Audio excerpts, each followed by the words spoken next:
hard as fuck. White ass niggas going hard as fuck. White ass niggas going hard as fuck. Is there somebody in your life that you need to torture? Who are you? What's going on? Where am I? What are you gonna do to me? Or perhaps you need to extract sensitive information out of them.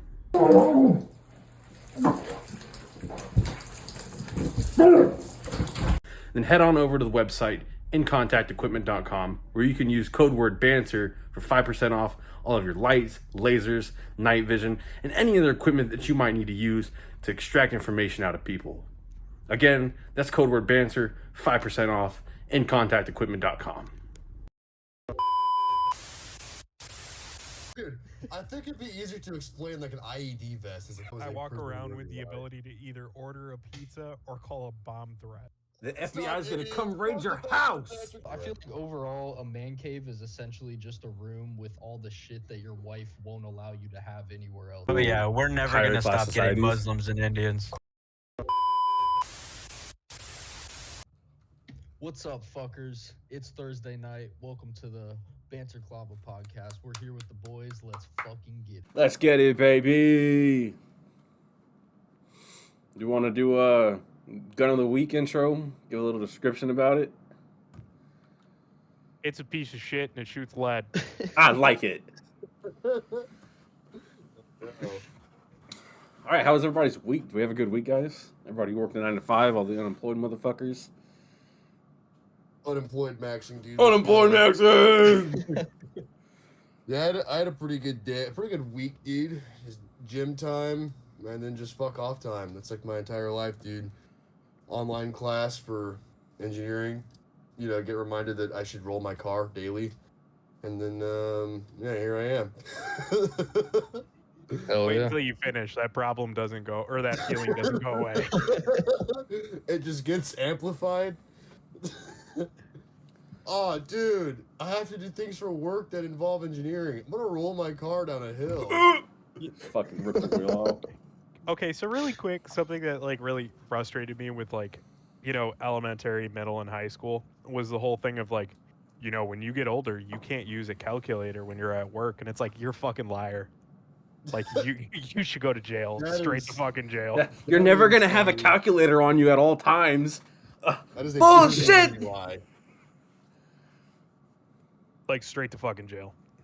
That was I a walk pretty around big with the lie. ability to either order a pizza or call a bomb threat on someone.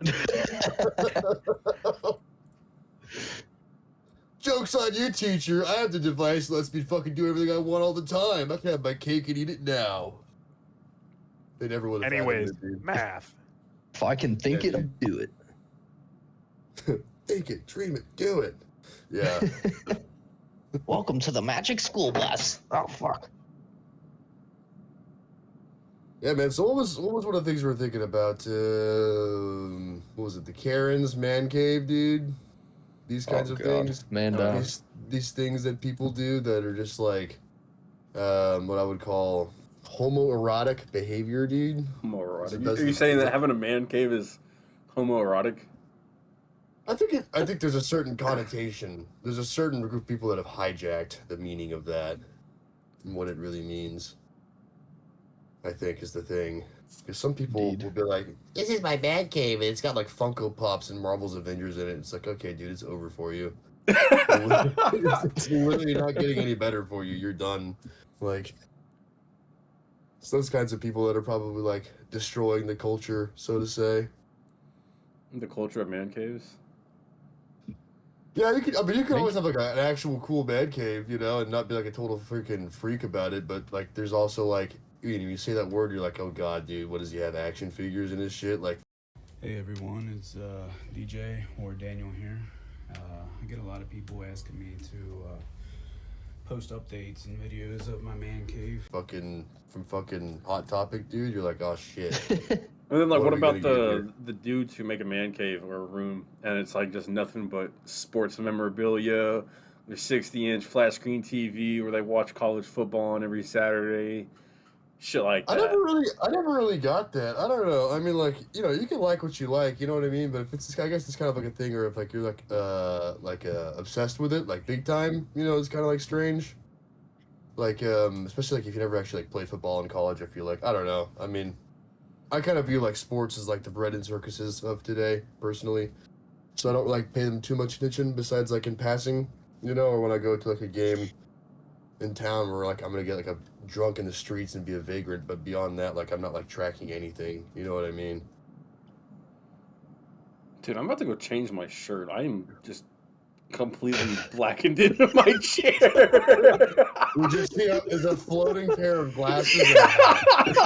I just see like the slight reflection of the glasses and then the hat.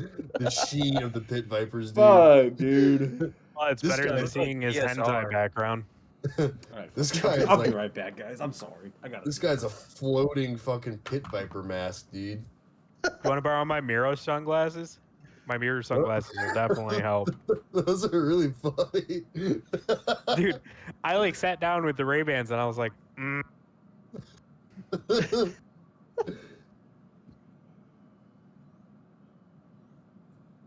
Yeah, fucking yeah, man caves. I don't know, man. What else is everyone else's take? I feel like I don't know. I don't know, man. I feel like Odd one out here. I feel like man caves used to be cooler, and now they're a bit gay, to be honest. Yeah. I can And see also, that, I feel like overall, a man cave is essentially just a room with all the shit that your wife won't allow you to have anywhere else. Would you to like be honest, equate it? like- Would you equate it to like a modern form of like cucking or something, or like an abstract form of cucking? Yeah, in a way, yeah. Yeah. For the boys only. Yeah, I could see that. I could see that. Yeah. Yeah. What everyone else? I don't know. what I you mean, got? I've seen some cool ones that like I did fuck with, but Yeah, I it don't certainly know, I feel depends. like- You know what I mean? It really depends. yeah, on, like, I see the more aesthetic. shitty ones than nice ones, to be honest. Yeah, I feel like it really depends on the person. Like, if you have like a fucking armory for a man cave, it's like, okay, probably pretty fucking cool. You know what I mean? Yeah, see, yeah. If I go there and I feel see like a that's single cool. fucking Funko Pop, I'm gonna kill you. Like, it's just gonna be instantaneous violence on the Yeah. spot, dude. Just fucking get medicated at that point, bro. My god. what if you have both? Like, por qué no los dos? Like, can I have a Funko Pop and a belt fed? Word. That's like a conflicting situation, I feel like. Like, That do I could go still either have to kill way. myself? Or is that like a situation where you want me to just rubber band the trigger and call it a day? Probably just like break someone's brain, dude. I don't know. If I saw that, I'd like blue screen in real life and just like die. I would die because I wouldn't be able to process what I'm seeing, dude. Yeah, fucking straight HP crash. Yeah, I would fucking. I don't know. I want to see a Funko Pop as like instantaneous awarding of death. I don't know. A Funko Pop is like, I don't know, man. You got a Funko Yeah, Pop. there's levels. There's levels, and that's up there for sure. I What do you think about hate the me be- fucking? I think you just hate me because I'm black. Dude, everyone shut up. A black king is speaking, dude. Shut up and listen. We was kangs. Now But- they got those Labubus or whatever the fuck. What the Oh, fuck those is that? Jesus. Dude, it's just it.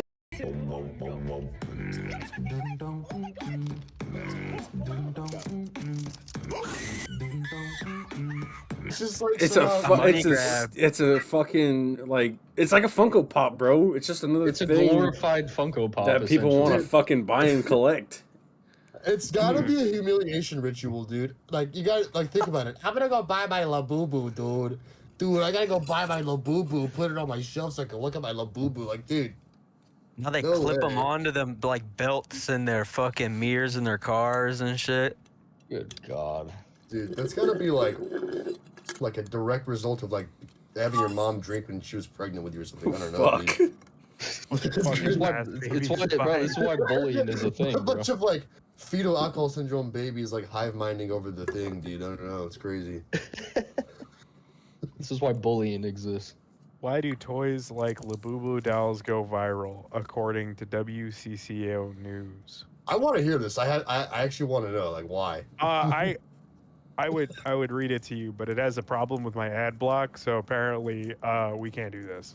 Well, banned, dude. Fuck it. Oh Okay. wait, okay. Dude, Okay, I found another one.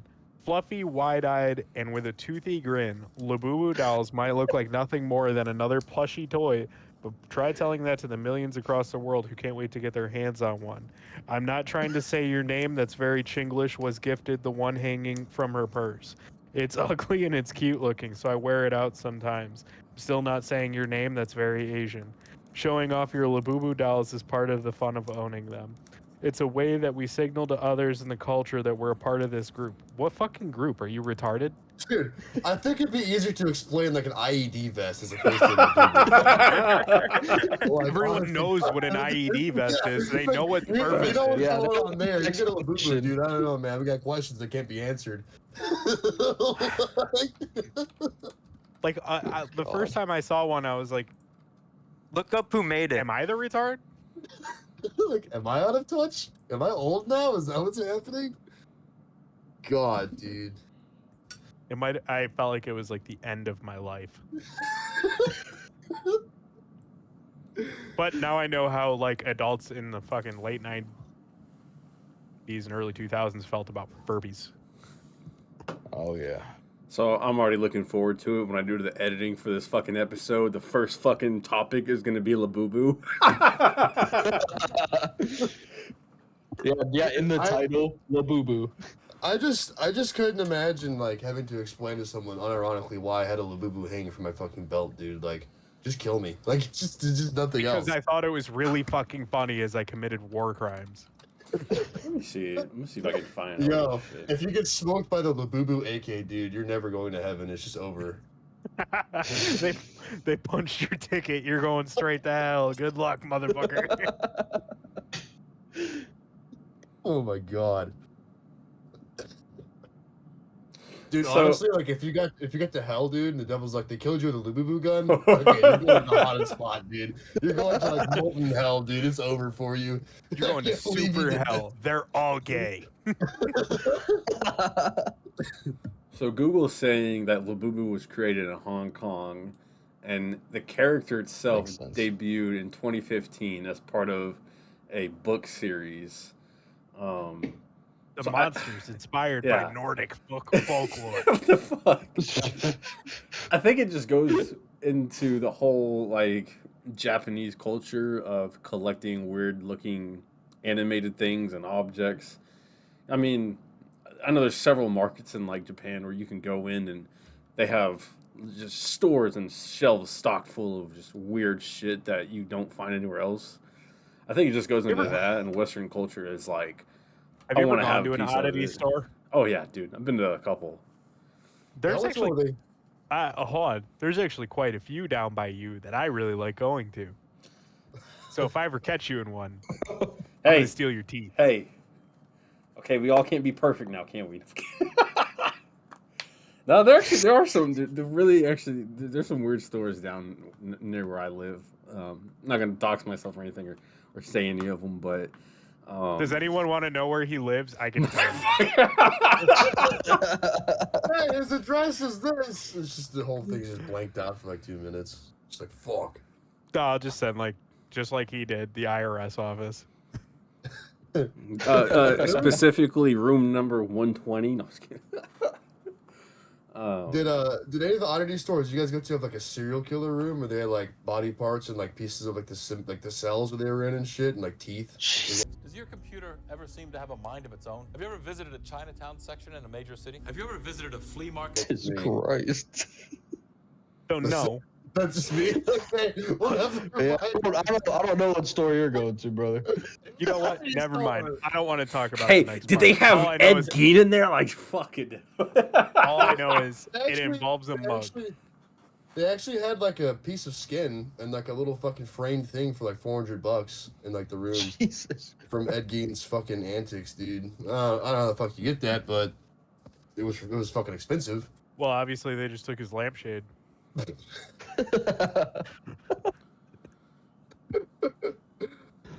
Yeah, I don't know. Oddity stores. I guess you either get one that's like really fucking soy maxed out, or like a fucking serial killer hub, dude. We know which ones you go to. Evidently, hey man, I gotta have hobbies somehow, dude. Can a white boy live? Can a white boy live, man? Can a white boy live? There's been a question that I've been kind of like kicking around the last couple of days, and it's as far as like white culture, what is it?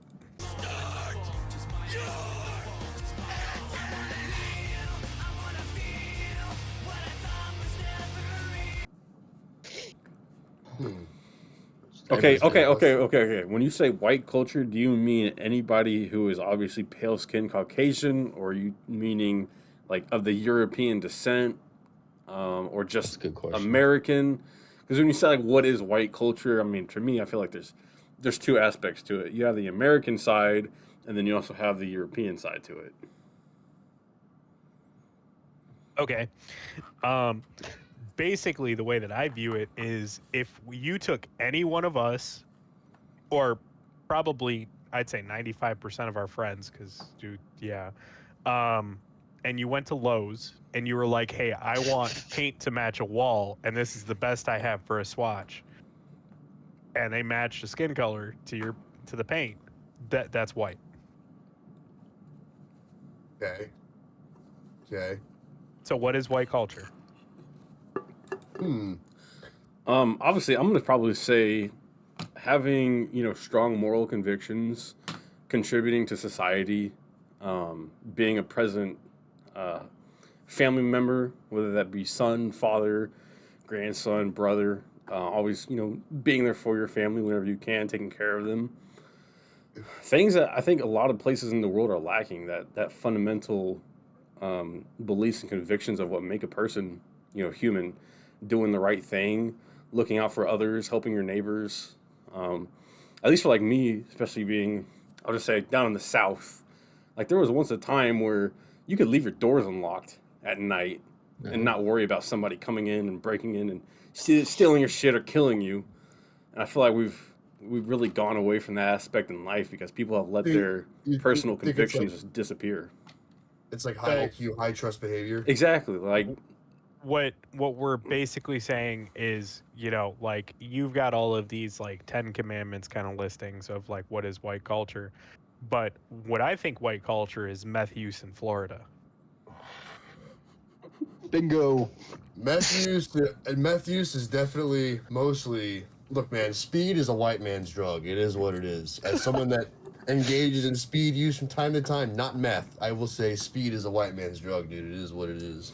Well, it's the same thing with cocaine versus crack cocaine. I mean, Hey, it's derived of the same shit. One is more expensive, one is cheaper. Gives you. I will say, I feel like it kind of depends on where you live too, a little bit. You get Adderall, dude, and some coke, dude. You're tapped in. You're peak tapped in. Like Florida white culture is probably a little different from, say, New York white culture.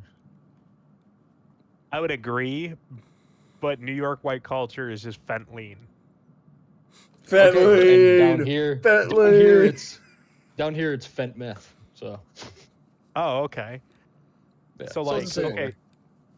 So like playing the game of like Northeast versus Northwest versus just South, we're gonna couple everyone in the South together because it's all trash. What is Southern white culture?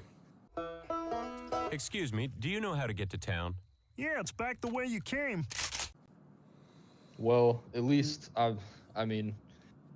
God, football, guns. Area, but there was a lot of Southern white culture that was based on like how the North perceived Southerners, and for the longest time, a lot of Northerners perceived like Southerners as like uneducated or like stupid or like lower class people, and so a lot of like Southern white culture for a while was like doing things that were like high class, right? Like in some colleges, I think they still do it now. They have like the Southern Belle.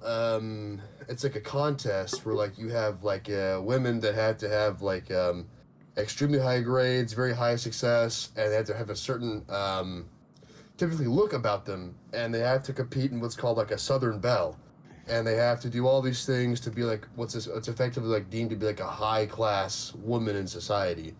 And so a lot of like Southern white culture was based around like the other half of the country perceived Southerners as like uneducated, dirty, or like ignorant.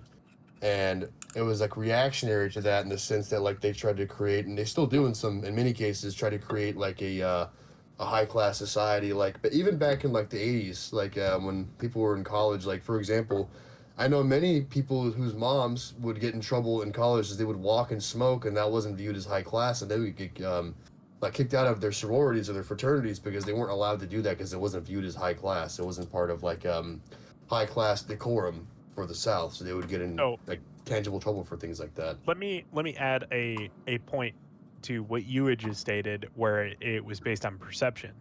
Now, like, the Northerners perceived the Southerners as being less educated. If that was the case, where it was just all a game of perception, why did the Southerners also further solidify that point by having lower test scores and lower pass rates for high school? What era? Down here. I mean, I want to say that that's probably still fairly accurate to now. Well, I think if you look at it at the beginning of like the industrial society, and even just before that, with like when the South was an agrarian-based society, where everyone was farming and it was like plantations and like everyone was a farmer. You knew your cobbler that made your shoes and your clothes. Education wasn't really the means to earn a higher standard of living because the things were kind of set in place for a while in the South on an agrarian-based society. So for a long time, like, people in the South didn't really have I would say, like, an intrinsic need for higher education or higher test scores, because it was kind of agreed back in the day that, like, you were going to go be a farmer, you were going to go work in the local cobbler store where you knew the owner. And it wasn't until the Industrial Revolution where that actually started to turn around. Now, I totally understand that, but even to today, worst states for education reads New Mexico, Oklahoma, Alaska, and Arizona. Alaska we can understand because that's another fucking place. But New Mexico, Oklahoma, and Arizona, the last time I checked, were all pretty fucking south.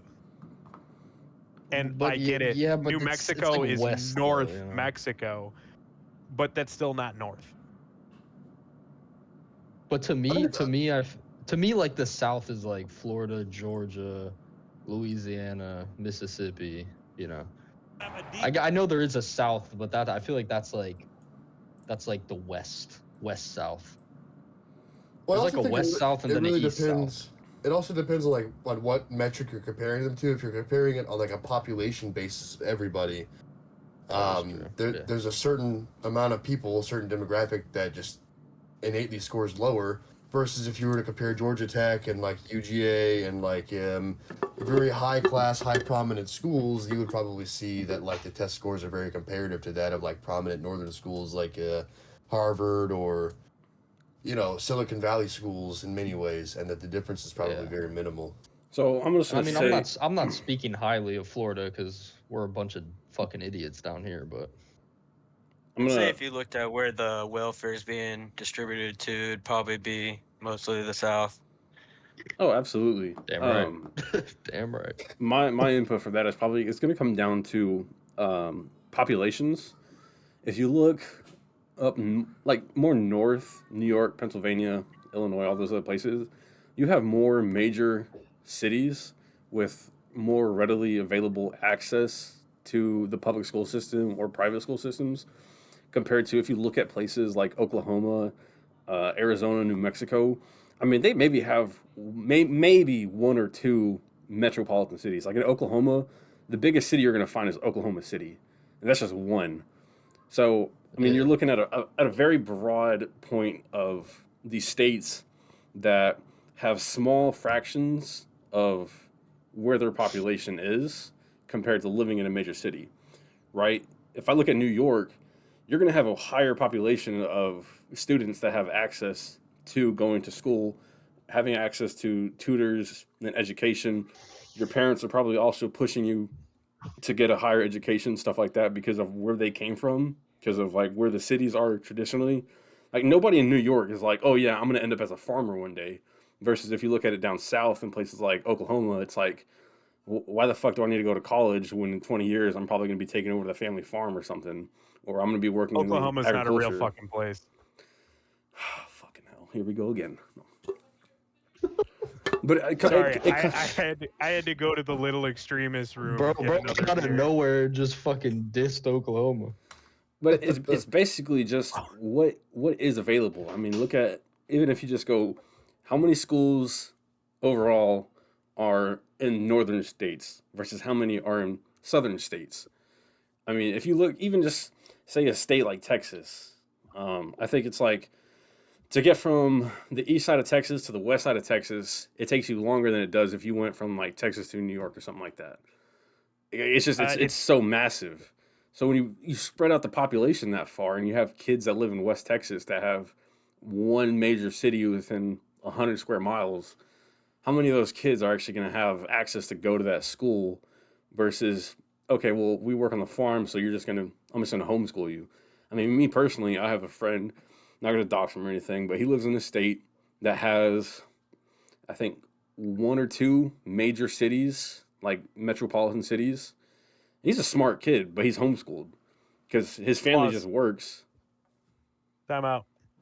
So El Paso to Texarkana, which is the longest points in Texas, is 12 hours and 6 minutes. Yep.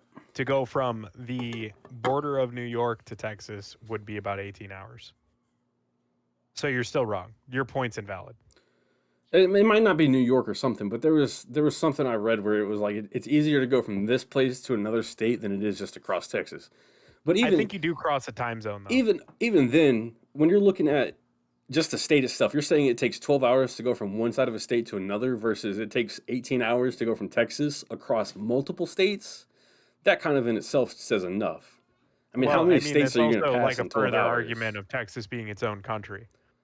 Oh, I mean, absolutely. But that just, again, that expands on the topic of the population size and how far like spread out they are compared to places like New York. I mean, you take the whole population of New York compared to Texas, Texas is spread out. New York is condensed. That's what I'm trying to get at. Well, I mean, yes, you are right, but New York isn't exactly a small state either. No, not New York as a state. I'm kind of more talking about like New York. Or are you talking about city? Yeah. Okay. Like people are literally just living on top of each other. I would agree to your statement, but I mean, that would be like playing the game of like Dallas to New York City. You're talking about like in the distance it takes? No. I'm talking about in like both the distance it takes, but in the fact that like each one of those cities is considered like a major metroplex. Oh, absolutely. And I'll say Texas is probably the exemption because I think there's Dallas, Austin, San Antonio, Houston as well. So there's like 4 major metropolitan cities in Texas. And you look at total square mileage of Texas, and then you have New York, which you have New York City, Brooklyn, Manhattan, Staten Island, shit like that. It's literally like the same fucking place. Exactly. It's separated by like a bridge. And the only caveat for that to me is what is like the industry of New York built on? It's not agriculture. It's kind of just more like white collar stuff. Like you're going to go to school, you're going to pursue a higher education. You're probably not going to go into the agriculture field. You might end up doing a trade job. Are you talking about New York City or are you talking about New York State? Well, let me ask you this. I don't know much about rural New York. So does New York have a lot of agricultural aspects to it? Like, do they have a lot of farmland, a lot of cattle? So if you look into New York as a whole, everything past Westchester County basically turns into an agricultural hub. What do they grow in New York? Like, what is their corn big... and cows, man. A lot of corn. I didn't know that. It's a weird way to relate it, but you never seen Ted too? When they go out of the city, they crash into the cornfield. This dude's bringing up a movie to make his point. Ban him! I've never been to fucking New York. The thing is, he's not wrong though. I literally wanted to say corn. It is not his fault that you are not cultured. It is your fault. The thing is, I can speak for him because like I've been up there, and there is a lot of agriculture out there. I will say that. And see, I just didn't know that. Like honestly, I've never looked at New York as more of something of like just massive populations, essentially cities built on top of cities. Once you go like. Once you go black, you never go back. When I think of New York, I think of tunnels. Yeah, because everyone thinks of fucking New York City. Whose tunnels?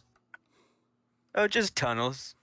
But I think to bring it full circle, like if you're comparing like academic test scores between the North and the South, I think it really comes down to actual schools is the only fair way to actually judge that. Because if you were to compare it across populations, I don't think it's necessarily a fair comparison because there's a lot of demographics in the South that simply do not go through higher education. But if you were to compare, like once again, things like Georgia Tech or UGA or very high class, prominent Southern schools to like Northern schools like Harvard and stuff, I'm sure you would see largely similar test scores between like the demographics there. Quick, name all the Great Lakes. Oh yeah. Hey man, that's a dirty question. So for me, I'll say when I went to high school, as far as having access to a greater education, like wanting to go to college, when you looked at, I'm just going to say the male demographics from like 15 to 18, right?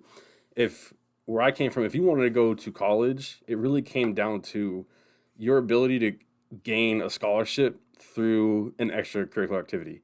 So I'll say for the people that I played like football with, if you wanted to go to college, you're pretty much your only way was going to be getting a scholarship to have access to a college. Like your parents, like I can think of all the dudes that I played with. I don't think there was a single one of us whose parents were like, yeah, I have $60,000 stashed away, so when you get done with this, you can go to college no matter what.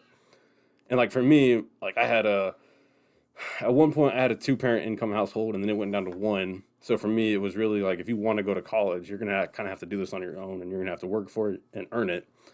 And another thing, the reason why I bring up sports is a really big thing in Southern culture, especially in the state that I'm from, where it's such a big thing that your coaches will literally go to your teachers and say, hey, I need this dude to play on Friday night, so I know he's failing, but just give him a C average so he can pass and still play for us. And I don't think that's a thing that you see in northern states where education is more prevalent and they're not as heavy into sports. Versus down south, you literally have people essentially having your test scores and your grades penciled in just so that they can have access to you and something else. It's like we really don't give a fuck about his grades and his overall knowledge, but we have so much potential in him as an athlete and his capabilities that we need him to play. And not even just for his own success as a person, but for what the team overall needs. And I think that's just, it's two different cultures compared to the South and the North. Yeah, that's how it is here too.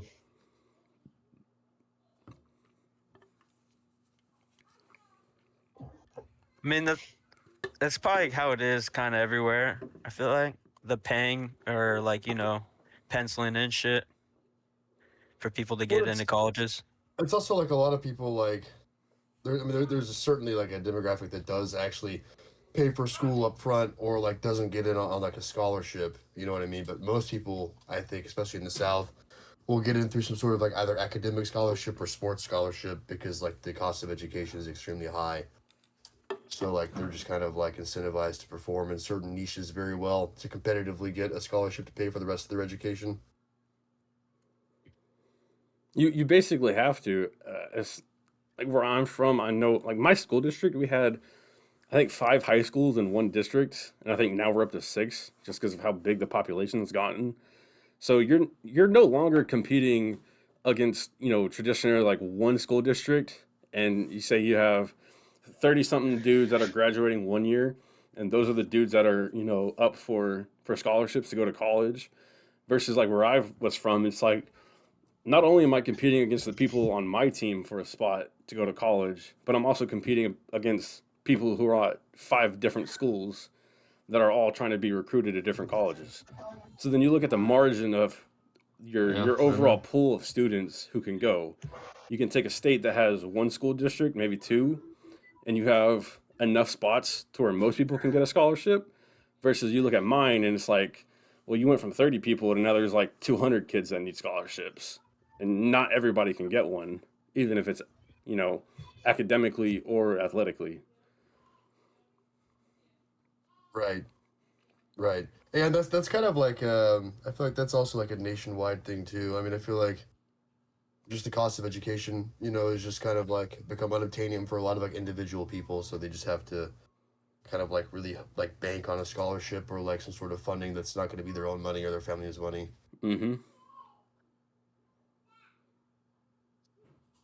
Do we so talking about colleges, how do we think about how like Charlie Kirk thought about it?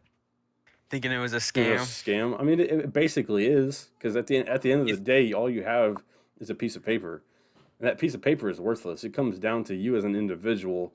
What can you contribute to society, be it your own personal skills or the product that you can deliver to society? You know, are you a good people person? Can you speak to people in a way that makes them want to buy things? Can you sell stuff to people? Can you provide information to them? Yeah, and I mean, you could also like work for the exact same fucking company as you would with a scholarship. You would just, I mean, or with a fucking degree, you would just start lower and then work your way up. I mean, that's like, you know, you just wouldn't start out as high up with like without a degree than you would with a degree. So, I mean, Well, they're for the definitely, amount I think, for the amount you're also- paying, it's like unless you're gonna be like a fucking doctor or a lawyer, that type Well, of I think shit. there's also been like a definite change in like the workforce and how it views degrees. There used to be a lot of positions that's where true, like yeah. you didn't actually need a degree to do them, especially when it comes to like, you know, service industry jobs, like say a floor manager for a retail store, right? Like a lot of these positions didn't used to require a college degree, and now they require like a 2-year or 4-year degree. So it kind of puts a cap on a lot of like uneducated workers' abilities to actually like progress and achieve higher wages when like the barrier to the position is a 2-year or 4-year degree when previously it didn't necessarily require that. And I think it's debatable for a lot of these positions that actually require these things because I mean, I think it's a matter of the fact that like if everybody has a degree, or by and large most of the workforce does, you are almost incentivized as an employer to cut out anyone that doesn't because like you could just go into a higher quality pot, so to say, of workers to fill a position, even though the requirement for said position may not actually require a degree in order to do them. Can't wait until McDonald's requires a 4-year. Oh, we're Hey, fucked if man, that happens. we're probably not far. You know what's probably gonna happen? You're gonna have to like a robotics degree to fix the robots at the fucking restaurant, dude. You have like one worker there or something. Fix like that damn And ice cream machine. I was gonna say that motherfucker's still not gonna work. Mm-hmm. Well, yeah, because they're gonna pay him like 24 an hour for like a Need a fucking fucking 4-year degree that he went to aerospace school for. engineering degree to fix that damn thing. But I mean, I think that just kind of is like, you know, technology. I think a lot of like blue collar jobs, like especially in service, are going to go away in the same way that a lot of like specific like liberal arts or like white collar jobs will, like artists, voice actors, painters, and writers. Things like that are going to go away just as quickly as like, you know, a food service tech does because like they could be easily replaced. You know, and then at some point, I feel like certainly like with like things like engineering, it's possible that those fields get directly attacked as well because if you have a computer that does all the fucking math all the time properly, you know, and it does all the planning for you, you know, all you're kind of doing is like a checkbox kind of thing, you know. Yeah. So, how do we feel about Sora? The new Dude, AI shit. that shit is scary as fuck. Like I was telling the group Yeah. chat, man, it's only a matter of time until they fine tweak it and get rid of the watermarks, and people are literally not going to know the difference. I mean, even as it is now, like on Facebook, I see a lot of shit being shared, and I go to the comments, and people can't believe, like, oh my god, I can't believe that just happened. And it's like, dude, it's not real. I can't believe you're actually being tricked by that. That's what I was saying last week. I was like, it would be really kind of funny if like a group of like, I don't know, 8 people just made a fucking false flag and like enough people bought it that it would be a problem. I really think that like that kind of like level of capability is approaching like groups of people very rapidly because like even Sora in its current state, like if you do it well enough, you know, at a glance, even upon like further scrutiny, it could be really hard to discern if it's like actually real or fucking fake in this day and age, which is not a good sign, you know? I mean, think like, one of the easiest ways to tell right now is the audio, like people talking. Every Yes. video, no matter the distance from the camera, they'll sound like they're mic'd up. So like That's an easy way to tell. It's that, but it's also like if you think that like before it used to be fingers and words, and now the fingers and words have kind of been corrected, and so if it's just a mere audio problem, I can't imagine that's any harder to to fix, than the words. Yeah, so but it's also a lot of the people aren't gonna fucking think about that. No, they're not. yeah, I mean, there's a Yeah. lot of people that cannot use a computer. You know what I mean? There are people like even that like are like 20 to 25 to 30 or whatever that like using a computer for anything beyond that of like sending an email is like foreign. So actually having to disseminate real-time information, if it's fake or real, is probably not even going to actually like occur to them, and they might take a very well-produced fucking Sora video as fact, and then all of a sudden you have a fucking problem. Oh, for sure. You show Sora video to like your grandparents or your parents right now, they'd probably believe it. Dude, they see a fucking video of like Hitler getting assassinated, and they'll be like, "Damn it, I knew he was alive." Yeah. Yeah, but it's funny, in that regard, but it's also like very serious though, because like, bad actors or like people scamming can like mimic your voice or mimic who you are to someone else, and then all of a sudden they get elevated access to your shit. And like the entire system by and large hasn't really come to terms with how to prepare for that. A new age where like something can be seemingly so real digitally, but it's not. And like the systems in place are very much so like trust-based systems. And like if you're calling a teller for a bank and they're doing like a voice verification, you sound just like you, but it's not you. It's kind of a big deal, And that definitely like leans onto like, if you can't tell if they're fucking real or fake, and you're adept at doing this, that's not good for people that don't even do that ever. You know what I mean? They're just like lambs to a slaughter. Indian scams just got a whole lot more complicated. I mean, the issue here is like Sora isn't about making better videos. It's about making anyone dangerous with a good idea and a laptop. Right. I mean, I think at like some point, like even like directors and like movie making capability will be down to individual people as opposed to like whole teams. You know what I mean? Because like, for sure. Oh yeah, they're gonna have like 6 people, Easily. and I think it was like Elon Musk. He was talking about he wanted Grok by the end of the year or the end of next year to be able to make a whole 90-minute watchable movie, and it's just kind of like, I mean, that's cool. Like, the individual now gets the ability to like make their own narrative and do their own thing for the culture, so to say. But it also is a fact of like, Fuck, that might be great for Hollywood though. They've been sucking. I mean, yeah, you could like directly take away J.J. Abrams' ability to make slop and fucking stupid shit for the rest of his life because he sucks. You know what I mean? No more explosions for you. I think the only downside to having AI take over something like the movie industry is you're going to lose a lot of high-profile public people who can sway public opinion. Am I arguing? Is that really a bad thing? It's also no, good, I mean, because, like, no, fuck but George Clooney and fuck Matthew McConaughey. They're all fucking retards. exactly. Right? I mean, like, you look at things like the whole COVID thing and Black Lives Matter. You saw so many people that were like, "I'm taking a stand. I'm going to be a part of this. I'm going to voice my opinion about it. And this is why you need to be about it as well." If you start, subtracting those people from it, the people that are behind those organizations are going to lose a lot of their foot power as far as like getting our message out to people. It's the same thing with like brands. Like, why would I want? Who's behind that? God damn it! It's like, why would I want some fucking random person to be my voice person, the public person for something like Nike or Gatorade, versus like, why not have LeBron James or Tom Brady do it? Because everybody loves LeBron James and they love Tom Brady, right? Let's have them do it. They're really going to speak to the people. Even though LeBron James is like a total fucking freak loser.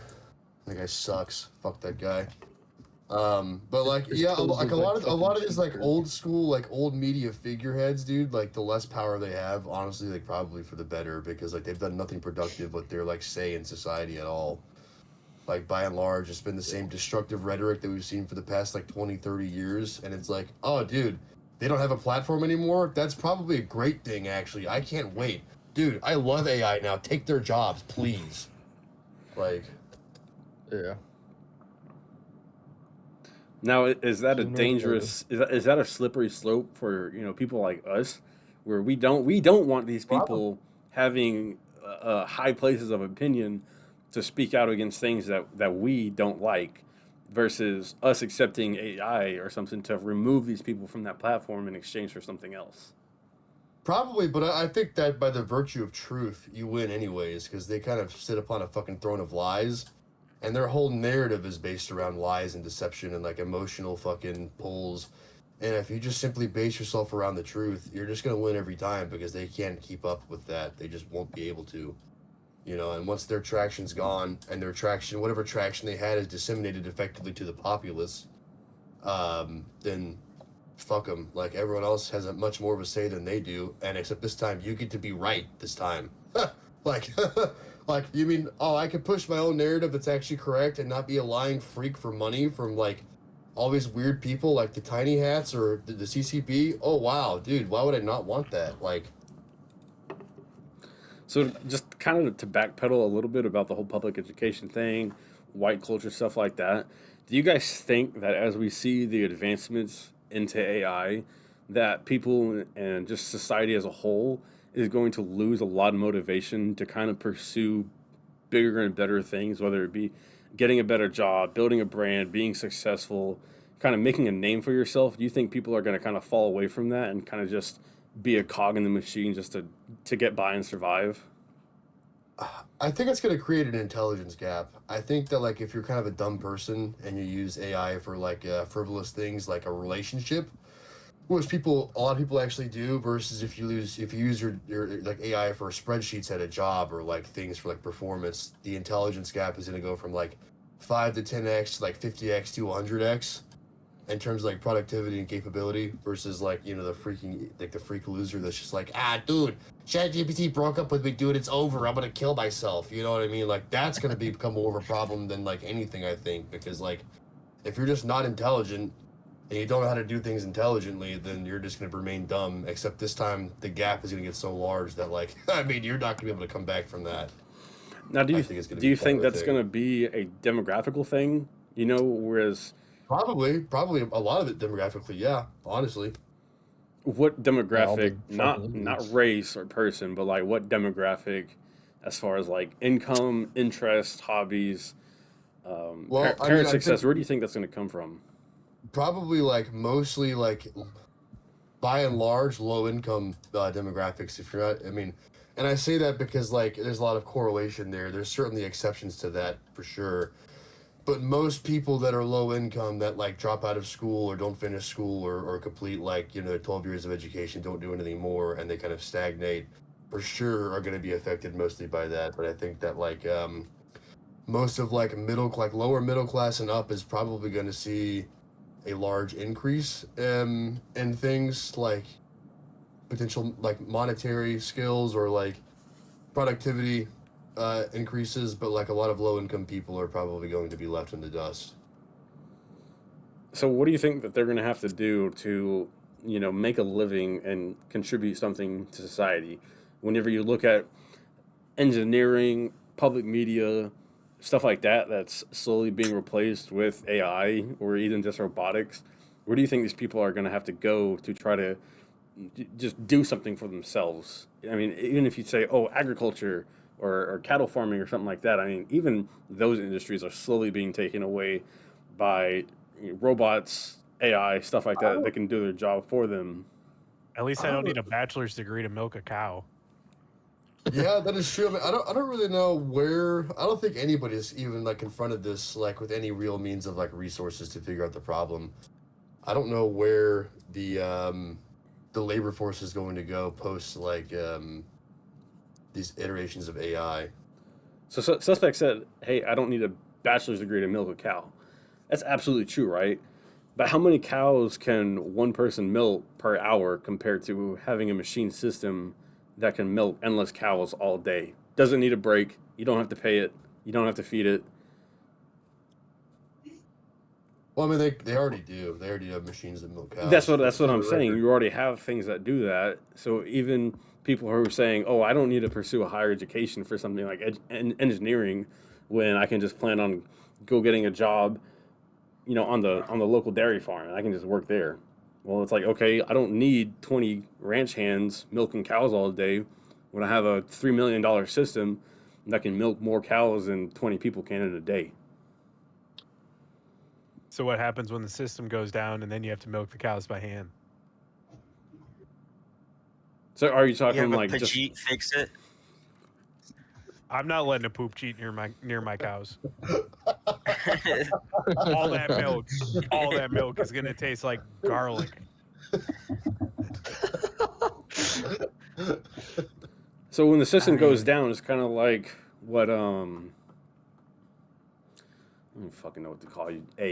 Like what A said, right? If the McDonald's system goes down, you're gonna have to call on one single person to come in, and they're gonna have to fix it, right?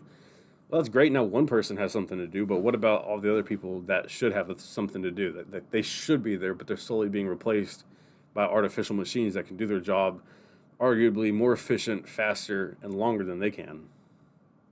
Dude, I swear there's this dude that predicted this is gonna happen. Forgetting his name right now. Ted Kaczynski? The Industrial Revolution has consequences for the human race. That guy? I mean, probably. I'm Yeah. that one. I I'm wasn't gonna trying go to get mention a his beer. name, but But I mean, that's kind of the thing, though, isn't it? It's like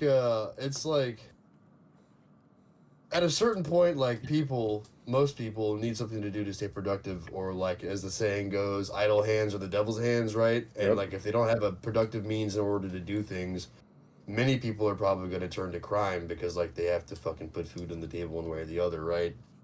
And so I mean, like, and in reference to like how we're going to find a productive use for these people, I don't really know. Really, I don't know that there's actually an answer for that yet, because like no one's even like thought about that beyond like a surface value. I mean, you're not talking like a few 100,000 people. You're talking like tens of millions, or maybe even hundreds of millions of people that will no longer have jobs. And if that's the case, like, you know, I don't know. I don't have an answer for that either. There's no way that you could do that easily. It would well, be then like, should that we have to talk about banning or limiting the amount of animatronics or AI you have employed or replacing I mean, jobs? that for sure could be a band-aid to the problem, but also there's also the fact that like if you do that, if you know you can just replace them with AI, why would you pay them well, right? Like if you're not incentivized to actually pay them at all, and you know you can just sub them out anyways. I mean, that's a good argument for like illegals that come across the borders who, I mean, you don't have immigrants that are here illegally without documentation taking high positions in the workforce, right? Like they're not becoming lawyers, they're not becoming doctors, because the only work they can find is cheap labor because they know what they can pay them. And it's like, oh, you don't want to work for 20 cents an hour? Cool, here's ice, you're gone, bye-bye. And I'm going to have fucking Julio come in and take your place. And guess what? He's going to do it for 15 cents an hour because he wants to be Joke's on here. you. I'm gonna start a company and I'm gonna get a CFO that I know came right from Mexico. Well, I mean that kind of thing kind of has some overlap there. Where did my but also, $3 million in funds go? But it's also like you're still a human worker. Okay. But I mean, on the subject of that though, like if you're a business employing illegals, like you as the business owner should probably be charged personally for doing that, because like it's not good. You are doing very bad things by doing that. So I think you're wrong. Think I'm wrong? Why? You're offering opportunity to people. Okay. Why wouldn't why would you offer the same opportunity to a legal citizen of the country, though? They want more money. Here's I'm sorry. You laugh, but like remind me again when capitalism is a crime. No, I mean you're not wrong. That's why they're doing that now, right? But the thing is that like that's against the law. They shouldn't be doing that, and it's also immoral, right? Like It's only against the law because the tiny hat people tell you it is. Here's a good question. about that? Here's a good question. Do we think that as we see the advancements in AI and mechanical systems taking over opportunities in the workforce, are we going to eventually see a decline in immigration where people say it's just not worth going there anymore because our jobs are being replaced not even by us but a system that doesn't even need us? So I'm better off staying in my own place where those systems aren't exactly in place yet. And I can The just last work time here. I checked, ChatGPT isn't going to drywall a house. Well, there are certain blue collar jobs that like they won't be able to replace for probably hundreds of years. You know what I mean? Like we just don't have the ability to make a robot that has the same finesse as a person. So like in that regard, that is true. But like there's also the fact that like there are certain industries that are very prone to this kind of automation that do employ tens of millions of people that ostensibly will be replaced in the next like 5-10 years. Like especially service workers is a big one, right? I mean like that on its own is already a huge problem with workforce displacement of that scale.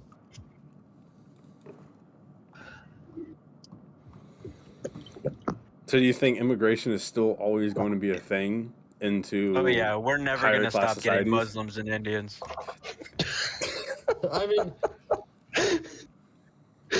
I think unfortunately, yes, it's still going to be a problem because, like, once again, like, you know, these problems for us are first world problems, right?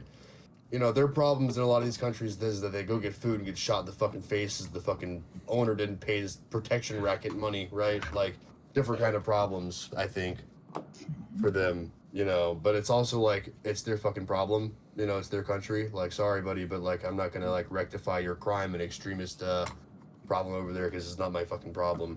Bro, there was a Christian concert or like festival or parade in Seattle, and it was protested against by all the fucking queers and I all believe them. it. Well, I fucking we are the believe it. first state to now recognize Muslim holidays. So they're I believe that too. they're gonna protest Christianity and Catholicism while promoting fucking Islam.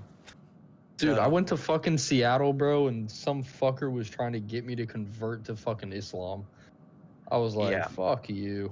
You are far too pale for that. That's what I I'm will saying. walk in a store and see a Muslim at the cash register, and I will turn around and walk out. No, you won't. Yeah, it's basically gotten to that point. Hey, bro, I do not offer my money to them. Hold on. You said I will do that, but now it's gotten to that point, which means it hasn't become that yet. You still go to 7-Eleven. You still get your slushie. From Indians, I'll go to talk to a fucking Pajit. Muslims, buddy, Muslims. Dude, Well, down here, bro, it's mainly Muslims in all the fucking gas stations and shit. I think realistically the thing is that like Is this going to be how you convert to an electric car? Who? You. Why would I do that? Because you don't want to support Muslim gas stations. I don't have to go to a Muslim gas station. You can go to a Wawa. What are you sipping over Muslims right now? What's going on? We'll see. Okay. Well, all right. I think it's a matter of assimilation, right? And I say that because like for one, like realistically, like the amount of Muslims that are allowed to immigrate to this country should be very limited, right? And those that do should be ones that like we can effectively guarantee are going to become westernized Muslims. Like we can't have what's happening in Minnesota where there's like a Somali fucking tribe of like 100,000 living in Minnesota where they just do whatever they want and have extremely high rates of fraud and like all kinds of crimes stemming from their culture. We can't have that, right? You know, like that also throws me off because it's like of all places you like woke up and chose Minnesota. Well, it was Obama. Obama was the one that decided that 50,000 Somalian refugees would be taken in and sent to Minnesota. That was literally his directive. But that doesn't mean they have to stay there. Well, per their refugee status, they can and they do. And now that they've had kids, they have effectively gotten the birthright citizenship rights of doing that, so they do stay. No. I understand staying in the U.S. I'm saying staying in Minnesota. Well, you got to think, right? If you take 50,000 people, you put them all in one spot, and then everything else around them is foreign, why would they leave that, right? They're not going to go to Texas as a Somalian because, like, everyone's going to be like, what the fuck, you skinny freak? Get the fuck out of here. The fucking Vietnamese went to Texas. The same reason you got Chinatown. Well, actually, let's talk about that, though, because the Vietnamese are different. The thing of, okay, Asians, whites, and blacks, okay? What is the difference between a lot of these groups? And I don't mean, like, high IQ blacks. What I mean is, like, Okay, so Somalians have like an average IQ of like 70. They have a lot of low trust. Yo, that's a low lot. You're IQ giving them behavior. a lot, bro. Holy shit, 70. I mean, Damn. but if You you mean look at 7? if you look at Asian cultures, their average IQ is like 98 to 105. So they have very high IQ, high trust behavior. So they can go to these other high IQ, high trust areas and not have an issue because they're not going to go there and become vagrants. Versus Somalians, what the fuck do they do in Minnesota? It's nothing good, okay? So that's why like Vietnamese people and Asians don't have that problem because they understand the virtue of high IQ and high trust behavior. Versus Somalians just do not. You sure? I was told they become fucking brain surgeons and stuff. Okay, I'm gonna throw a curveball here. Is it that people don't want Muslims integrated into society because they don't take part in Western culture, Western ideas? Even though, I mean, I can't think of anywhere else besides like Dearborn, Michigan that has shit like that. Texas has a big group. They were just trying to do some shit, weren't they? Oh, they were, but they fucking banned that shit. Yeah. Or is it because they're here for an alternative reason, whether just to put as many of them here in one place as they can and take over, a certain area? I mean, even if you look at most, crime's always going to be anywhere, but if you look at ethnic regions of society, Asian, Muslim, their crime, like what happens, is vastly different compared to American crime in certain demographics, right? Like, I mean, I'm probably going to go out on a limb here and say that in Dearborn, Michigan, where Somalians and Muslims are taking over, they're probably not having fucking drive-bys in broad daylight, right? They're probably not having fucking tons of cocaine and fentanyl traffic into their streets. Well, they do have a lot of fraud. There are certain societies particular for crimes. Indians, for example, by and large, commit a lot of fraud, and they also do a lot of human trafficking as well. A lot of these Indian gas stations have been raided for human trafficking because they're all connected back to like fucking Calcutta or these other fucking Indian hotspots for human trafficking. Somalians are the same way. They exhibit a lot of fraud tendencies and other sort of crimes. They might not necessarily be as much a murder as much as it is like a monetary crime or like, say for example, election fraud in Minnesota, which is a big problem. That's what I'm saying. Like Project Veritas actually exposed that they had an entire election fraud ring where they would intimidate people into signing ballots or doing all kinds of illegal shit, and they had them on video doing it. That's what I'm trying to say is like, is it really that bad to have a certain group of people come in and stay in one area and like, yeah, they're doing fraud and shit, but is that exactly as bad as people living in hoods and doing drive-bys and slinging dope on the corner? If you are not what I would call a native ethnicity to the U.S., right? Say, for example, you're Somalian. Both your parents are born here. You're born here, but you're all Somalian. Okay, and say, for example, for whatever reason, let's play imaginary here. Your parents have 3 arrest charges or whatever. They get released, okay? I think that you should be sent back to fucking Somalia regardless if you were born here or not. You're not supposed to be here anyways. And we just, like, once again, like, we can't have low trust behavior here. It just erodes the fabric of a country. And if you can't exhibit high trust behavior, then you have to go back to wherever your fucking ancestry is, because that's where you belong. You can't function. As India's population keeps growing, the pollution created by its people is defiling the waters which they worship. Each year, over 1 million young children are poisoned by this river. Should give first-gen immigrants 3 strikes, and then you're fucking out of here. I think 2. 2? I think that, like, look, man, you're here by a virtue, whether it be your parents had you here, and if that's how they still want to do it, I don't think they should. But if that's how it is, you get 2 strikes, man. You fuck up once, hey, man, don't do it again. You do it a second time, you're going back to fucking goddamn Mogadishu. It is what it is. I say you get 1 strike. So why is it that people have that view towards certain demographics compared to ones that have already been here since the dawn of slavery? And now it's like, well, we know these people are committing crime on a daily basis at absurd numbers, and we're just all okay with it because we can't send them back. I mean, like it or not, they are us. They are Yeah, I mean, Americans, you know. at a certain point, like Yeah, for where are you gonna example, like send them? African American blacks, like they have been here for a long I mean, they time. fought in our wars. They, you know. Yeah, So and are so we like, gonna have that same argument 200 years from now whenever everybody's just saying, "Oh, well, Muslims are from here, Well, I Somalians mean, are just from we here." got from All the right, start. You know what I mean? chill. I'm just saying, like people want to sit here and say, "Yeah, 3 strikes and you should be gone," and it's because, well, you've only been here for 15 years. Your family's had one generation to Well, immigrate and let's see. assimilate. Would you trade well, Muslims so for then black people? let's Absolutely, do any day, let's do this. Let's do Hell this. any no. fucking day. Well, I mean, dude, at a certain look at the culture reference. Hell Muslims, no. dude, Muslims are more disciplined when it comes to things like religion compared to African Americans. That's a I'm not fucking gonna I'm lie, not fact, gonna dude. bro. go outside and Like I walk said, past a dude, dude with a dude, 6-year-old fucking daughter. I'm not gonna do it. dude, I've worked in literally full on African American Jesus communities, fucking 5-6 nights a week. Dude, the only reason they don't implement Sharia law is because they don't have the numbers to do it. Just look at Minnesota and Texas. They were trying to do it. As soon as they get their numbers up, they try to change it. They get politicians in, they get all the people they need in, their reps and stuff, and then they start changing shit. Start having prayer, start having all this. Imagine being a veteran who watched his buddies die from some fucking durka to come back and see them praying in next to his house. Fuck that. Okay, you these can are have that valid argument, but points. at the same time, who helped us in those wars, right? Who were our Terps? Who gave us information for shit? Yeah, Yeah, some cool. of And they them were were bad, fighting but they for also their helped country so us. they could stay there. So they weren't letting jihads take it over. That's the point I'm trying to make. I don't know, You man. you It still goes have both people that ways. are willing to stand up and say, no, this isn't what we want. Dude, if everybody in Muslim countries wanted Sharia law, why the fuck wouldn't they just let ISIS take over?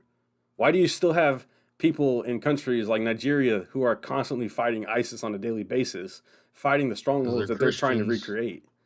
Exactly, Well, I that's my mean, because point. you still have money flow. You have a higher respect for the culture when it comes to things like high trust societies, religions, cultural beliefs, stuff like that.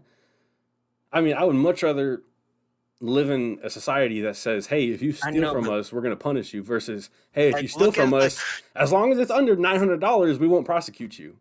look at the Muslims that just took over power in Syria and what they're doing to everyone else, everyone that's not their particular branch of Islam and stuff, or doesn't agree with who they believe should be running the country. And you're talking about a country that was on the brink of complete destabilization, about to become a failed country where you had A country that first world became powers that under were having to control of intervene. Muslims. You're talking about one specific country in a very broad region of Muslim ethnicities. Look at the early days of Afghanistan. Even the Afghans were fighting against the Russians for occupation, against certain jihadist groups that were trying to take over the country. Yeah. There's definitely good Muslims. I know that for sure. Well, like the thing I think about it is that, like, you know, good or bad, Islam and Christianity share a lot of overlaps, right? And like there are there's certainly a lot to be said on people like the Haram police, or like, you know, the very loud people in Islam that, you know, give it the negative connotations that it has. And there is something to be said about how to find those people, or maybe even as a group defining them like that and not letting them be here. But the reality is that Islam has got a lot of more similarities to that of Christianity than, say, Judaism. Definitely Hinduism, right? You know, with its caste society. And so there are a lot of things about Islam that do force, like, non-degenerate behavior.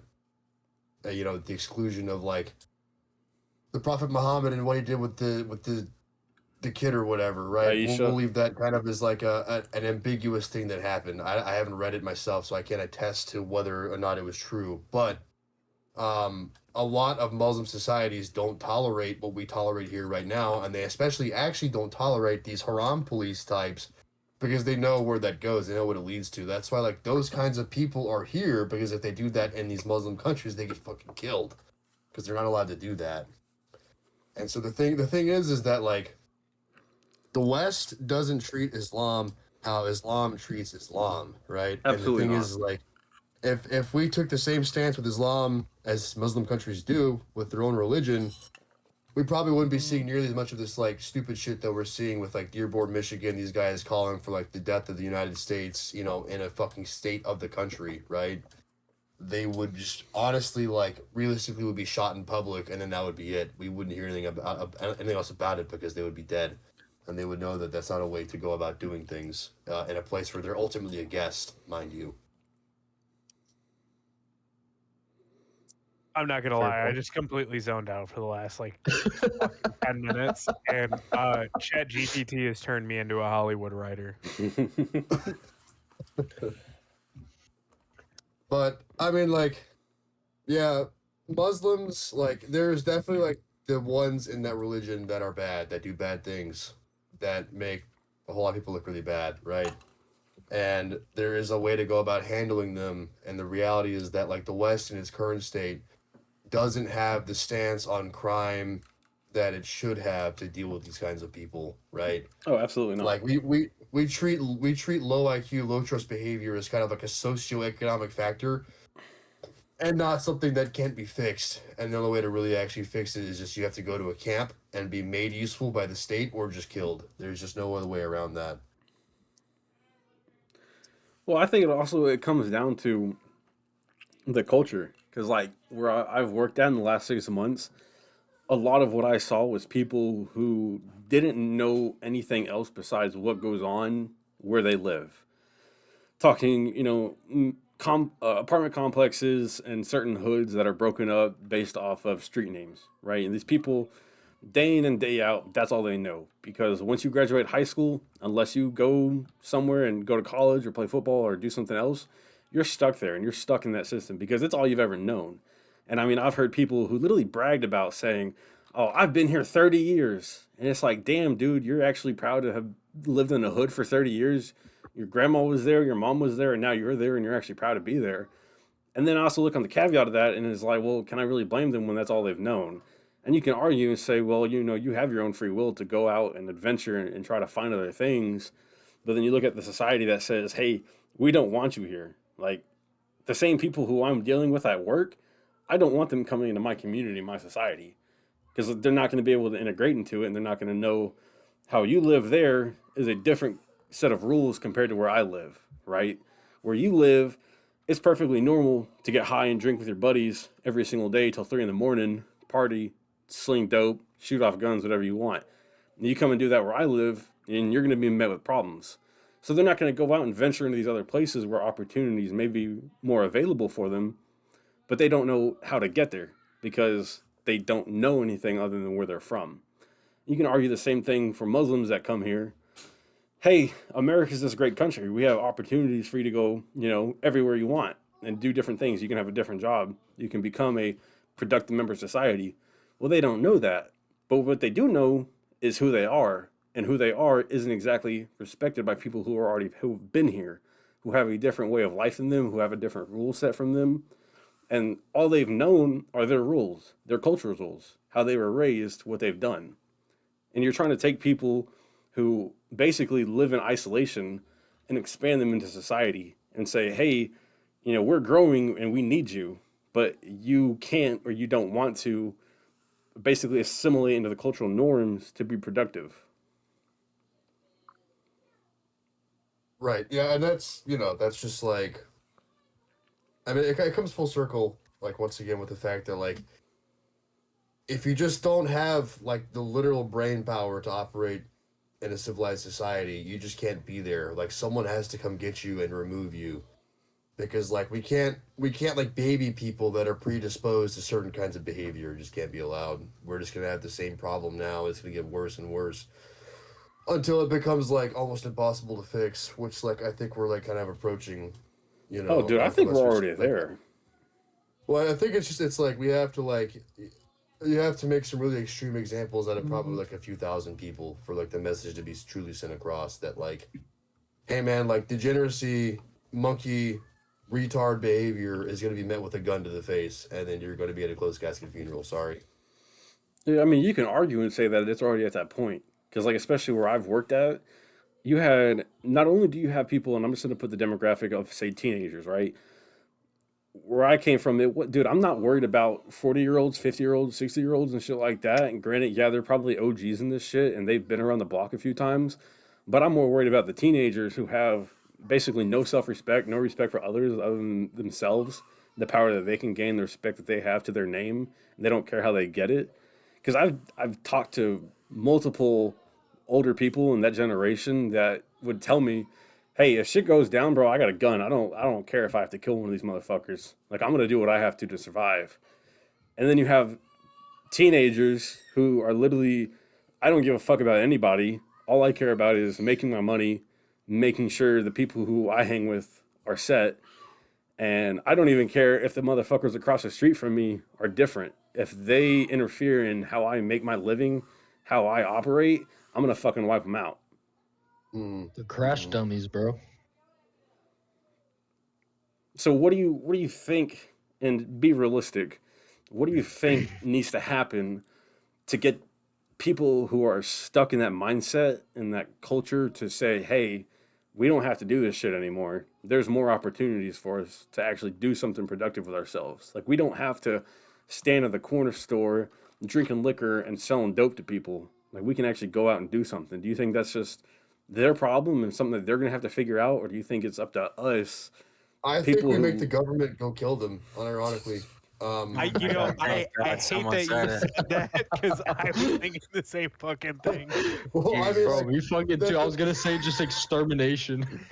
Well, the thing is like we can't let them go around hurting other people, right? And like we can't let them erode the society that we live in. But what we can do is make it legal for the government to go shoot them in the face, and then I really hate that. Tone we it back a little bit and just bring back segregation, bro. No, Dude, I think fuck that. I will say this. I really hate that you went through like a really well thought out like 10 or 15 just for people to say we just need like, to fucking kill them, right? Yeah, I really do. Yeah, just to be like extermination. okay. So if you say the problem to the whole thing is like everyone agreed. Well, I mean, like, Yeah, but it's true. also the fact that like we've gone through more or less 40 years of trying every other solution, have we not? I mean, between welfare, none of it diversity, works, all these other things to try and like level the playing field, which has actually made it worse. You know, I think the reality is that like you can't defeat innate human behavior for certain kinds of people. You just can't. They're going to behave a certain way, and they're not going to change the way they do things unless there's an extreme consequence for them doing that, right? And unfortunately, I think the consequences, they just have to be killed. So it was a social experiment, or like that went wrong, or if you ask the CIA, maybe went right. But yeah, you say CIA. My thing is, you look at the '80s, right?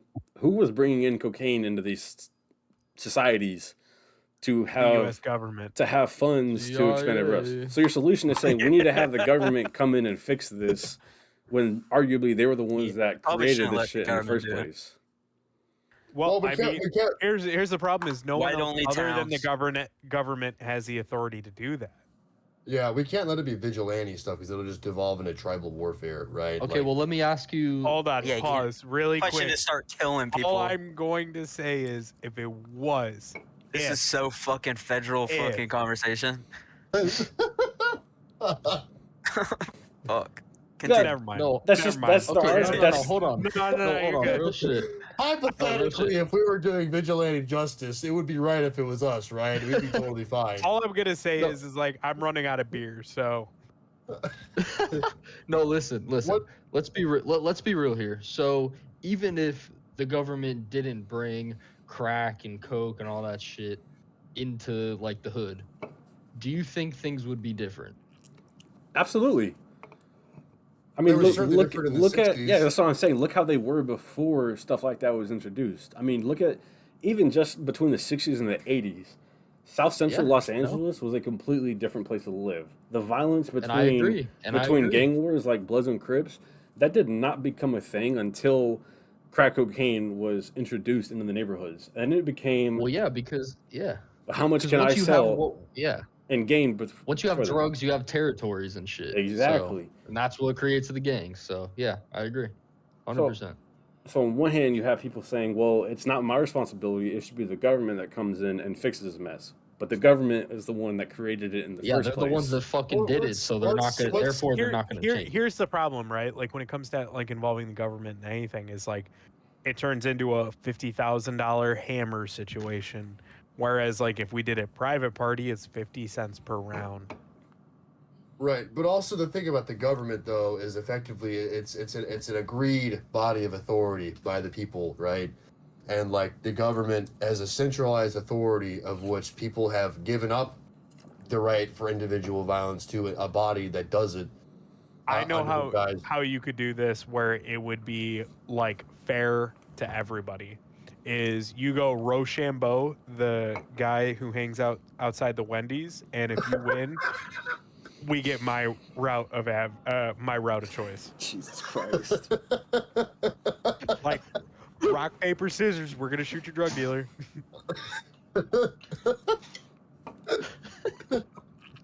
So, I mean, I'm just saying, like you're throwing it to odds. Just looking at a spectrum, right? You have one side of the country whose demographic of bringing in drugs, that was their thing, right? Look at the other demographic, right? In the 80s, who was the number one demographic for purchase of cocaine? Not crack cocaine, pure white Colombian imported cocaine. Probably white people. There you go. So even on that side, you have people that can say, well, it wasn't just blacks that were bringing that in and buying it and producing it into society. You also have white people who were actively purchasing it, consuming it. And when you have people who are buying it and consuming it, they're going to want more. And it's still, even to this day, a big problem. I think there's a certain degree of discretion that is required with narcotics, right? I think that, like, if you're throwing in things like cocaine as an equivalent to, like, heroin or meth, I don't think it's actually super accurate. I think realistically, like, if you're doing things like meth, heroin, fentanyl, like these, like the big ones that are no longer within recreational territory is what I would call it, there is in which you have a problem. Those are going to be like where primarily your violent offenders are going to be, right? So I think it's honestly, I think it's very easy to get this problem dealt with. If you just look at the rap sheet, who has drug charges for what kinds of drugs, go get those people. Just shoot them, right? Okay, and so anyone else that is like, bro, hold on, you can't just shoot someone because they're fentanyling on the corner. I think it might be possible. No, I think you it might can't. be possible. I don't think so, No, man. You can't just do that because there's people that have gone out of their way to pretend like they're fentanyling to save parking spots. So you're going to be killing innocent bystanders. Dude, if you're failing to save a parking spot, you should be shot, dude. Okay, so I'll send you the video later. Okay, so separate the hard narcotics use between like meth, fentanyl, shit like that, with your demographic drug dealer who lives in a low-income society. And now, what about the arguably millions of people who are hooked on opioids from pharmaceutical companies that say, hey, if you want to get better, this is what you need to take. And you need to take it every single day, every time you feel like shit. Are you trying to insinuate when the medical industry gets you hooked on like yeah, well, that's fine. I think that those guys should be charged just as much as a drug dealer. Sure, yeah, for sure, for sure. Okay, because they're glorified drug dealers. Certain demographics of like the medical industry have been lacking criminal charges and serious corrections to their behavior for a long time. For sure. Exactly. No So doubt. my argument is, what is the difference between a drug dealer who stands on the corner slinging crack cocaine into his community versus the white man who's educated, that went to college, that works at a pharmacy or as a doctor, that says, hey, I'm going to prescribe you 120 milligrams of Vicodin every day for the next 5 years of your life? Accountability, easily. Accountability. For one, like, if you know as a drug dealer what you're doing is illegal, it's going to come get you at some point, right?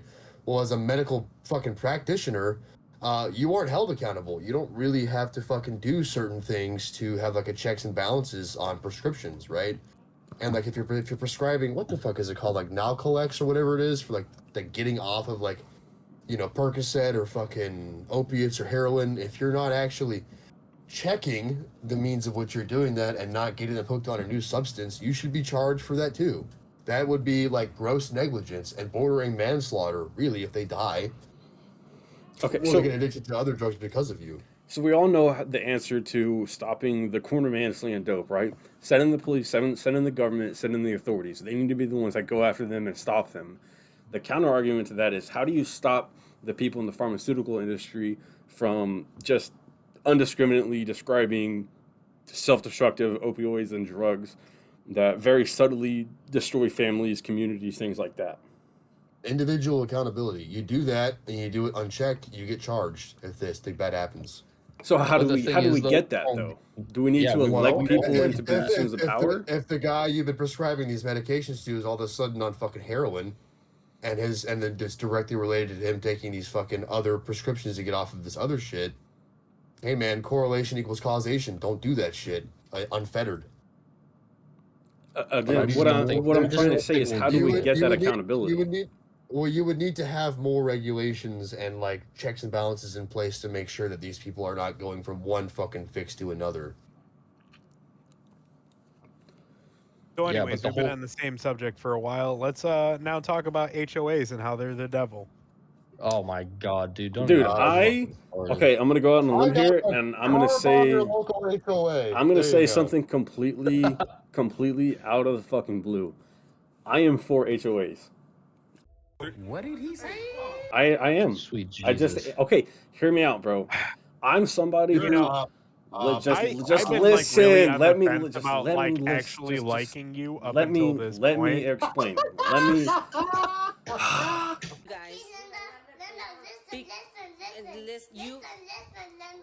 Let me explain. Let me explain. Okay, I am somebody. Walk away. I am somebody who has worked in environments where there is no rules. You can do whatever you want, whenever you want. Seeing the opposite end of that versus, hey, we're gonna have accountability and what you can and can't do, versus complete free for all. I would much rather have a system in place that says, hey, you need to abide by these standards or you're out. And you can argue that same thing for things like immigration and shit that we all bitch and complain about. Am I wrong? Listen. To be honest, I think you're wrong. No. Listen. The thing is, there are some aspects of it that are positive, but a lot of it is fucking bullshit. Like you're gonna tell me I can't have a fucking basketball hoop in my fucking driveway?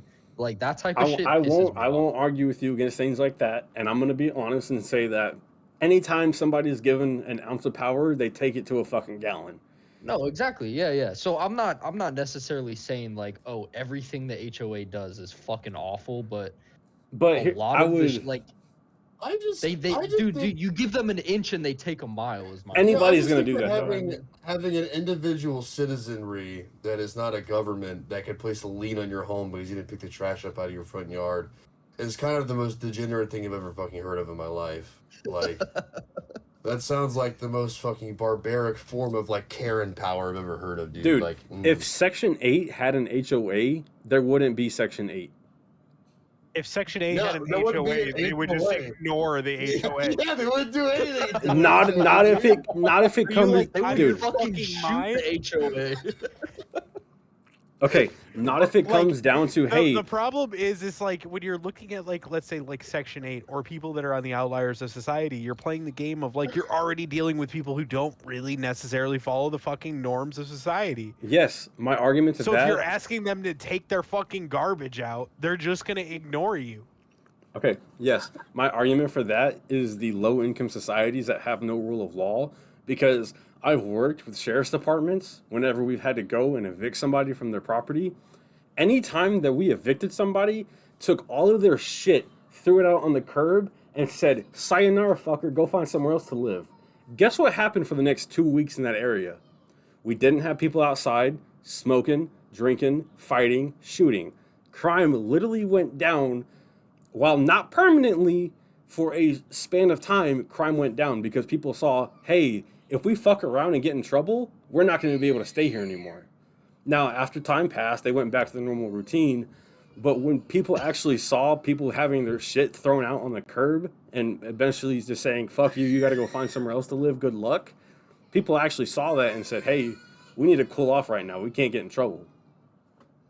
Hold on, let me give a good example of the HOA around me. So my mom's boyfriend lives in a gated community, and on their mailboxes they have these fucking little blue lights. Like basically it's like their house number and it's like lit up.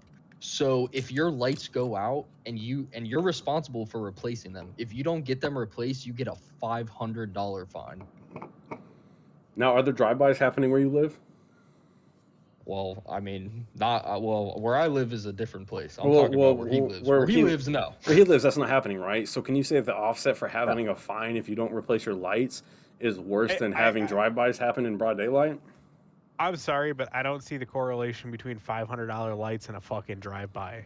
It's the people who are allowed to stay there with accountability.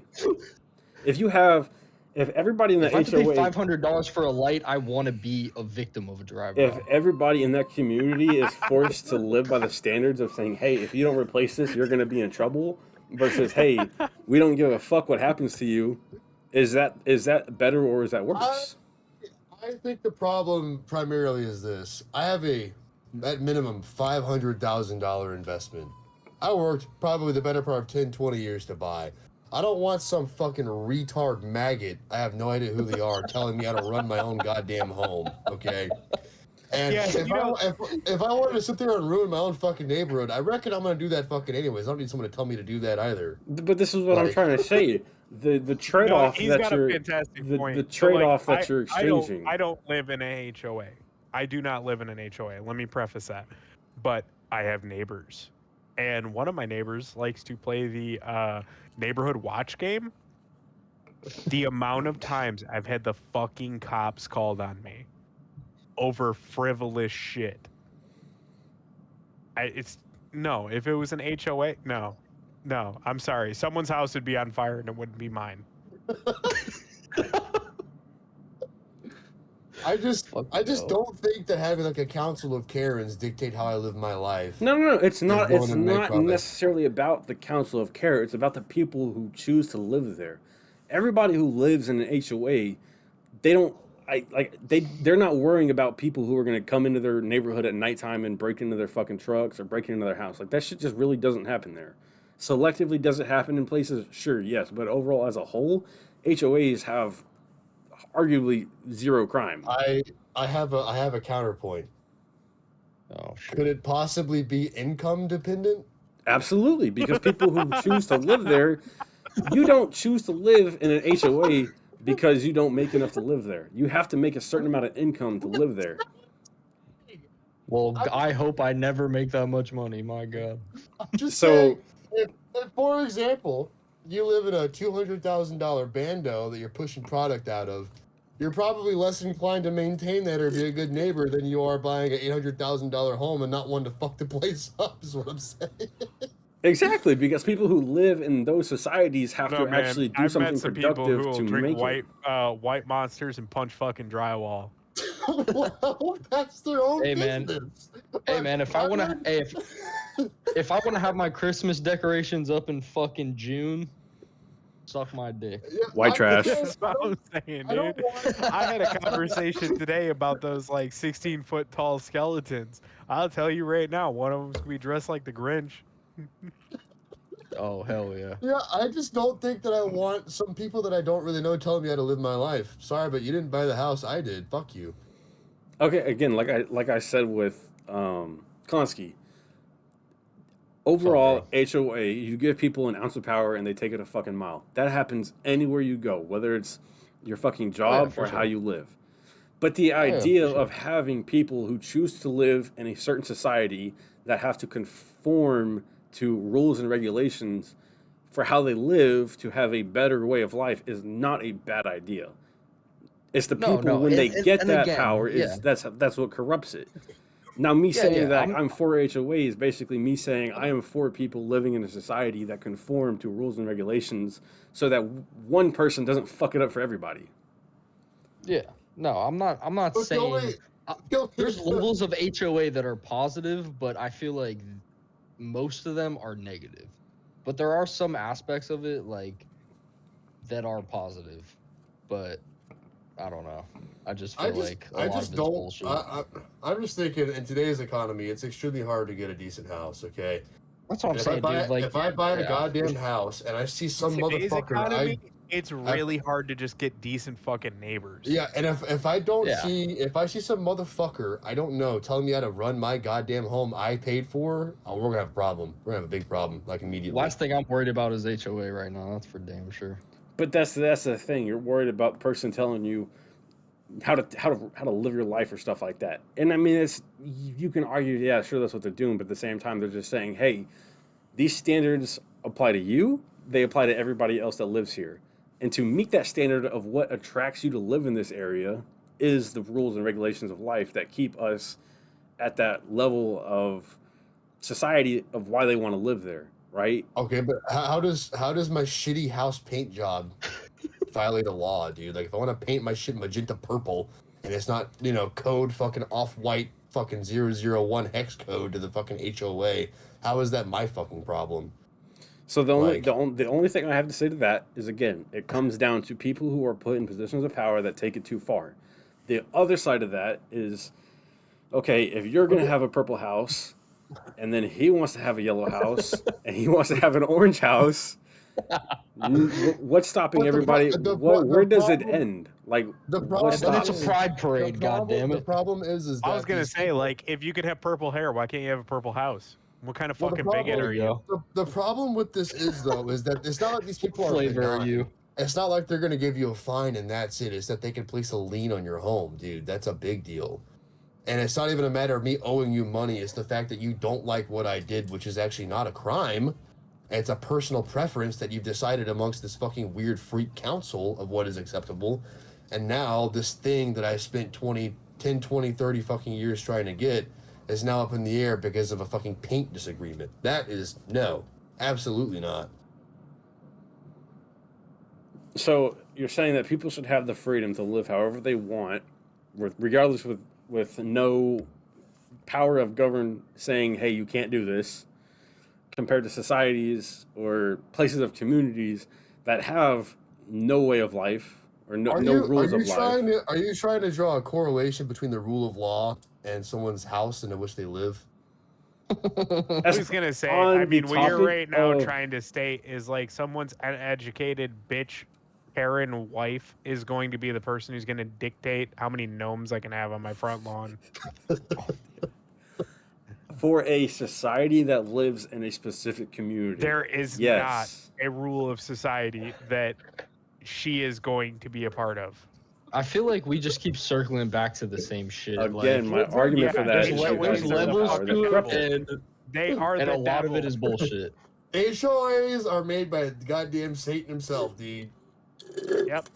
But at the same time, I see what he's saying, like in a certain demographic. Like, dude, you're upset. To a certain level. People are upset because, oh my god, I can't paint my house purple. And it's like, dude, you have people who live in communities that are like, oh my god, is a stray bullet gonna come through my fucking window and kill my child tonight? That is not the same. Okay, but that's... I'm showing you two different societies of life. Here's the difference, right? But here's the difference: is like everything comes back to like the choices that an individual has made, right? So like if you went to college, hey, you might live in an HOA. If you had 6 kids by the time you hit 20, you're probably going to be in Section 8, and it's okay if one gets weaned off. Again, if I have to get told where my decorations get put and where my fucking shit is, fucking just shoot me in my bed. Dude, honestly. And as we're sitting here all in agreement with this whole situation, we are currently watching him mid-aneurysm. I just don't think I'm gonna finish off. I don't think that nobody that pays my goddamn bills, no one that fucking mows my lawn, fucking fucks me or whatever, has any business saying what the fuck I do with my goddamn property. Because I did all the labor for that, and you just fucking live here by the virtue of your own labor, so mind your own goddamn business. That's my argument that I'm making. Yeah, get the you fuck can out. choose. You can choose not to live in an HOA. The downside to that is that you are probably going to live with people in a community that don't care. They don't respect rules and ways of life. I don't live in an HOA, and every one of my neighbors around here is extremely clean, and our neighborhood is very well kept. But I think he's talking about a certain demographic here. I don't think he's talking about us. Well, the problem is without him explicitly clarifying what he is stating, that can no longer hold any merit by the fact that I can give an example. Okay, so you want me to? Okay, I'll go ahead and say it. If you choose to God, live in dude. an HOA, you're probably going to live in a society that is comprised of hardworking white Christian Americans and maybe cultural Asians. If you choose You're to, racist. if you choose not, I don't fucking care. It's facts. It's not a lie. If you And choose not, $500 if you fines. choose not to live in an HOA, you are going to have to live in a public society that is comprised of whites, Hispanics, Asians, blacks, any other cultural that does not choose to live in a governed society of people that respect one another and their property. By all means, take that risk. No problem with that. But you can't complain here and say, I don't trust my neighbor because I don't know them. I can tell you. I can tell you. Flawed. I can tell you. I have no minority neighbors. I don't live in an HOA.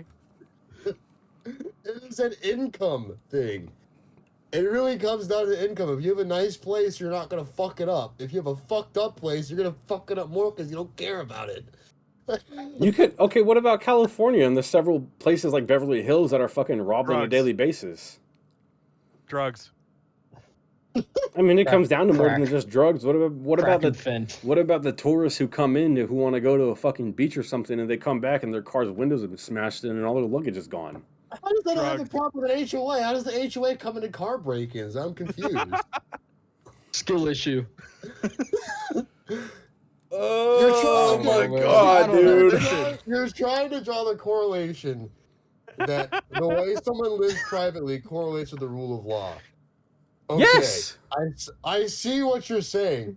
The Homie, I problem have a radio tower in my backyard. And none of the neighbors complain about it. We're Bro's not in catching an HOA. signals from fucking Neptune, bro, and he's not getting fucking $500 goddamn fines. I just don't agree with a central authority in a neighborhood telling me that what I'm doing is a violation of house code, which is not a violation of the law. I just don't think that's a fair comparison. I'm not. I've that- said multiple times, like people who are put in positions of power, they take over and they take it too far. Yes, that happens. But the offset But is that's most to of them. having people who say, hey, if you want to live here, you have to conform to these ways of life, versus places where minorities are the majority. So they have the bigger voice to say, hey, we don't give a fuck about that. So you can't have the rules and regulations that other places have. Okay, what if all my neighbors passed the shopping cart test? That's a great society to live in. Okay, we don't need an HOA then. We can all pass the shopping cart test. I feel like the HOA should just be something different than what it is right now. What a divisive that's where I'm at. conversation. I know, dude. This has been a fucking. Look, personally, the HOA should not be, hey, we have an elected HOA president and they're the ones who get to decide everything. I think it should be this people who choose to live in this society should all be able to come together in a collective agreement and say, hey, this is what we want, this is what we don't want to allow. So they can all collectively come to an agreement of what they want. That's what society and places should be like, whether it's an HOA or not. In your ideal society, And in your ideal society, what color is your HOA leader? Asian. Asian? Oh. Absolutely, dude. Wild card. Okay, how many trailer parks do you see in fucking Japan? If you don't have soy sauce in your pantry, $500 fine. No. I'm just saying, dude. Okay, look at if you look at white culture, right? Look at white culture over the last 60 years versus Asian culture. Who arguably probably has the better precedent? If you had a goddamn Asian You HOA can't make a president, correlation rape between the for better every blade of precedent of grass that would cultures do between a wrong. culture that was literally hit with a nuclear weapon and normal people. So look at the country that produced that nuclear weapon and where they're at now versus look at the country that was hit with that nuclear weapon and where they're at now. Who's arguably So one probably has the better hentai off? and the one has less hentai. If you want hentai to be your argument, sure, by all means. But look at the overall productive of that society compared to either. I'm just saying.